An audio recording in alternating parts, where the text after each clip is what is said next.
শ্যামবাজারে একটি দোকান আছে যেখান থেকে এই ছোট ছোট ক্যানভাসগুলো আমি সাধারণত কিনে থাকি। বেলঘরিয়ায় প্রচুর দোকান আছে, কিন্তু ঠিক এই সাইজের ক্যানভাসটা আমি এখানে কখনো পাইনি। সেই কারণেই শ্যামবাজারের ওই দোকান থেকে ছোট ক্যানভাসটা কেনা।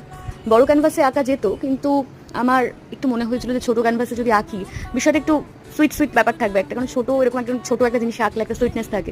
তো সেই কারণেই এই ছোট ক্যানভাসগুলো খোঁজা, অনেকদিন ধরেই খুঁজছিলাম, কিন্তু বেলঘরিয়ার অর্ধেক দোকানেই সেই ছোট ক্যানভাস আমি পাইনি। তো সেই কারণেই ওখান থেকে নেওয়ার পর ভেবেছিলাম কি আঁকবো, সানসেট বা সানরাইজ। ছোটবেলায় যখন ঘুরতে যেতাম, বড়বেলায় ঘুরতে যাওয়াটা খুব কম হয়, যদিও আমার ঘুরতে যাওয়ার তালিকা ভীষণই ছোট, যাক ওই সব তো অন্য ব্যাপার। কিন্তু ছোটবেলায় যখন ঘুরতে যেতাম মায়ের মুখে খুব শুনতাম যে সানরাইজ বা সানসেট এগুলো দেখতেই হবে, ঘুরতে এসেছি আর এগুলো দেখবো না, হয় না।